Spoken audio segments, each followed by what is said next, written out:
অখণ্ড মণ্ডলেশ্বর শ্রী শ্রী স্বামী স্বরূপানন্দ পরমহংস দেবের উপদেশ বাণী, অখণ্ড সংহিতা, ঊনবিংশ খণ্ড। পুত্রকন্যাদের চরিত্র গঠনে মন দাও। রাজশাহী জেলা অন্তর্গত ঘোড়ামারা নিবাসী অপর এক পত্র লেখকের পত্রের উত্তরে শ্রী শ্রী বাবামণি লিখিলেন, পুত্রকন্যাগুলিকে চরিত্র বল সম্পন্ন এবং ভগবৎ প্রেমিক করিয়া গড়িয়া তুলিবার চেষ্টা করো। পুত্রকন্যাকে মানুষ করা আর ব্যাংকে টাকা জমাইতে পারা দুইটি সৌভাগ্যের মধ্যে প্রথমটি শ্লাঘ্যতর। দুইটি যদি এক যোগে করিতে পারো তবে তো আরও উত্তম।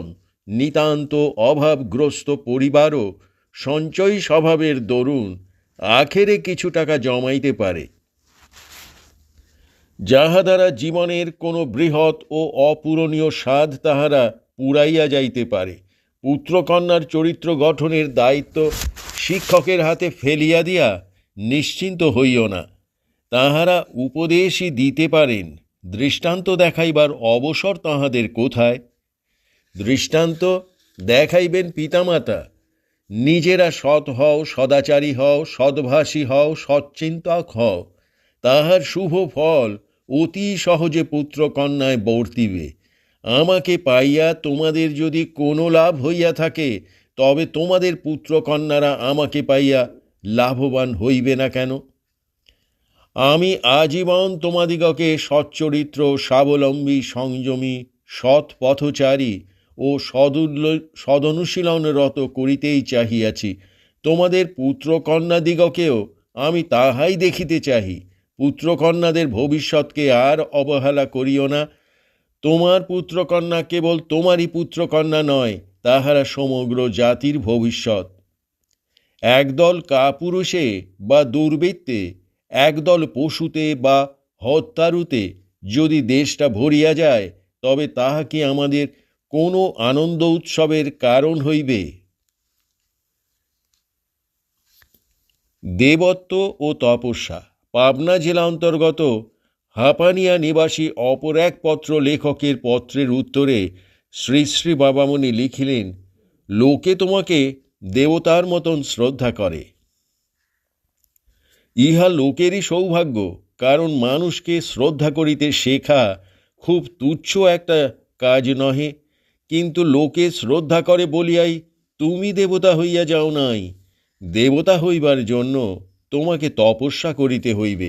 যে দেবতারা পরনারীর মর্যাদা নাশ করেন, পরকে তাদের প্রাপ্য হইতে বঞ্চিত করেন, প্রয়োজনস্থলে ছল চাতুরীর ব্যবহার করেন, অন্যের ত্যাগ ও তপস্যায় শঙ্কিত ও ঈর্ষান্বিত হইয়া অপ্সরা পাঠাইয়া তাহাদের তপভঙ্গ করেন, এমন দেবতা আমি তোমাকে হইতে দিতে চাহি না।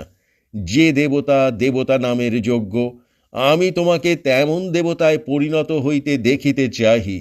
এই দেবত্ব ভোটের জোরে আসে না। এই দেবত্ব সংবাদপত্রের শিরোনামা হইতে জন্মে না। এই দেবত্ব ব্যাংকে গচ্ছিত বিপুল বিরাট কুবের ভাণ্ডার দিয়া সৃষ্টি করা যায় না। এই দেবত্ব কবিত্বে নাই, বাগ্মিতায় নাই, বিদ্যাবত্তায় নাই, আছে ত্যাগে, চরিত্র বলে আর তপস্যায়। মানুষ তোমাকে শ্রদ্ধা করে, ভক্তি করে, ভালোবাসে, ইহা অত্যুত্তম কথা। এই শ্রদ্ধা, ভক্তি ও ভালোবাসাকে সিঁড়ির ধাপে পরিণত করিয়া তুমি ক্রমশ মনুষ্যত্বের উচ্চ হইতে উচ্চতর তুঙ্গে আরোহণ করো। আমি ইহাই চাহি।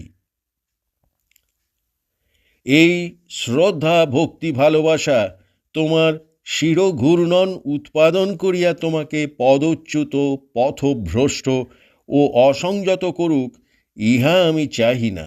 মনুষ্যত্বের চূড়ান্ত পরাকাষ্ঠারই নাম দেবত্ব, এবং ইহা বিনয়, বিনম্র, শুদ্ধ চিত্রেরই স্বাভাবিক ফসল। নিষ্ঠা ও বিনয় এই দুইটি জিনিস একত্র মিলিলে যে মণিকাঞ্চন সংযোগ ঘটে, তোমার পক্ষে তাহাকেই জানিবে তপস্যা। চলিতে চলিতে বিরাম চাহিও না। অবিচলিত বিক্রমে কেবলই চলিতে থাকো, কিন্তু মনে রাখিও, যতই উচ্চে উঠিতেছ ততই তোমার সতর্কতার প্রয়োজন বাড়িয়া যাইতেছে। মন্ত্র নিলেই শিষ্য হয় না।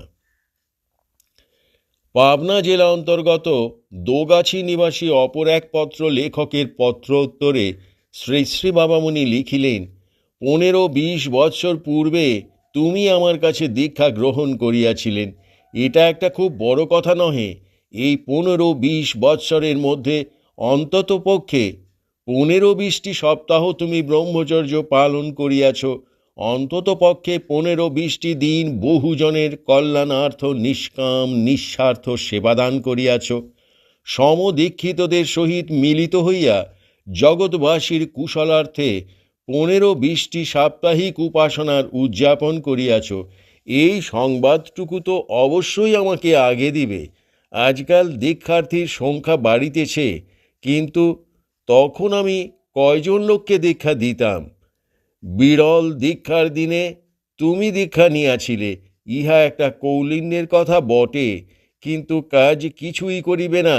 কেবল দীক্ষার তারিখটিকে মাদুলি করিয়া গলায় ঝুলাইবে, ইহা কোনো কাজের কথা নহে। যে যতটুকু পারো সাধন করো, তবে তো আমার সন্তান বলিয়া পরিচয় দিবার যোগ্যতা আসিবে। আমি ধনী নহি, মানি নহি, দেশ বিখ্যাত ব্যক্তি নহি, আমি অতি সাধারণ মানুষ। তোমাদের কাছেও আমার ধন মান বা খ্যাতির প্রত্যাশা নাই। আমার প্রত্যাশা শুধু এই যে তোমার দীক্ষা প্রণালীর বিধান মতে তোমরা সাধন করিবে। মন্ত্র নিলেই শিষ্য হয় না, শিষ্যকে সাধনও করিতে হয়। সুযোগ পাইলেই মিলিত হও। নদিয়া জেলা অন্তর্গত চুয়াডাঙ্গা নিবাসী অপর এক পত্র লেখকের পত্রের উত্তরে শ্রী শ্রী বাবামণি লিখিলেন, সুযোগ পাইলেই পরস্পর মিলিত হইবার চেষ্টা করিবে। যাহার কাজ হইতে জড়জগতের বিচারে যে যত দূরেই পড়িয়া থাকিতে বাধ্য হও না কেন, কদাচ একজন হইতে অপরজন বিচ্ছিন্ন হইও না। দূর দূরান্তরে ঐক্যের সূত্র ছড়াইয়া দাও।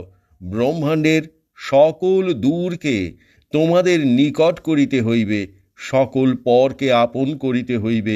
ইহাই যাহাদের প্রতিজ্ঞা ও আদর্শ, তাহারা নিজেরা নিজেদের কাছ হইতে দূরে সরিয়া থাকে কি করিয়া? মাতৃ পিতৃ সেবা।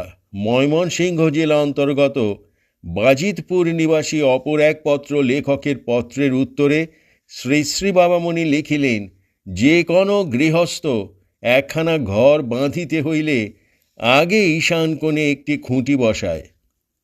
তারপরে এই খুঁটির সঙ্গে হিসাব করিয়া ঘরের অন্যান্য খুঁটিগুলির স্থান নির্ণয় করে।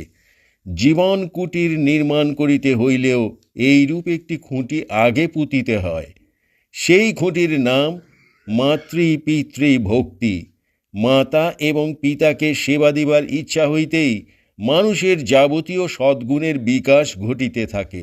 মাতৃ পিতৃ ভক্তির মূলে জীবন মহাবৃক্ষ আরও শত শত সদ্গুণের শাখামূল সমূহ বিস্তারিত করে।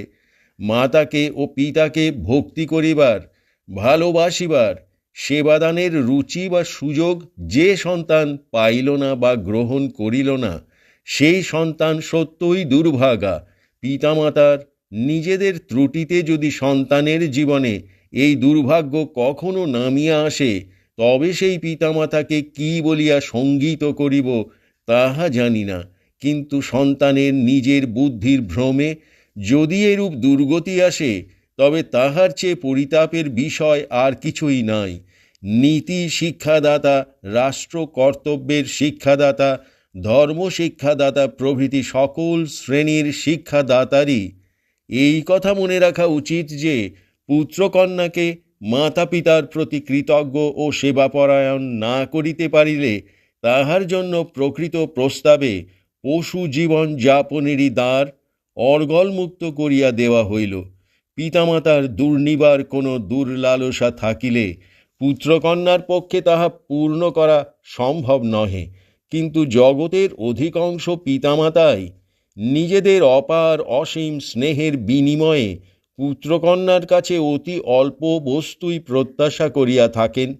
তথাপি যখন দেখিতে পাইবে যে উপার্জক পুত্র বৃদ্ধ পঙ্গু অক্ষম পিতার দুবেলার দুমুঠা অন্ন দিতে কুণ্ঠিত, তখনই মনে হয় আমরা পশুদের রাজ্যে বাস করিতেছি। পশু শাবক বড় হইয়া বৃদ্ধ পিতামাতার জন্য আহার্য সংগ্রহ করিয়া আনিয়া দেয়, এরূপ ঘটনা খুবই বিরল। কৃতজ্ঞতাকে জীবনের মূলদেশে আনিয়া প্রতিষ্ঠা করিতে পারিলে মানুষের অহংকার কমিয়া যায়, বৃথা দর্প নাশ পায়। মাতৃ পিতৃ সেবার অভ্যাসটির ইহাই হইতেছে সবচেয়ে বড় সামাজিক সুফল। হরি ওম।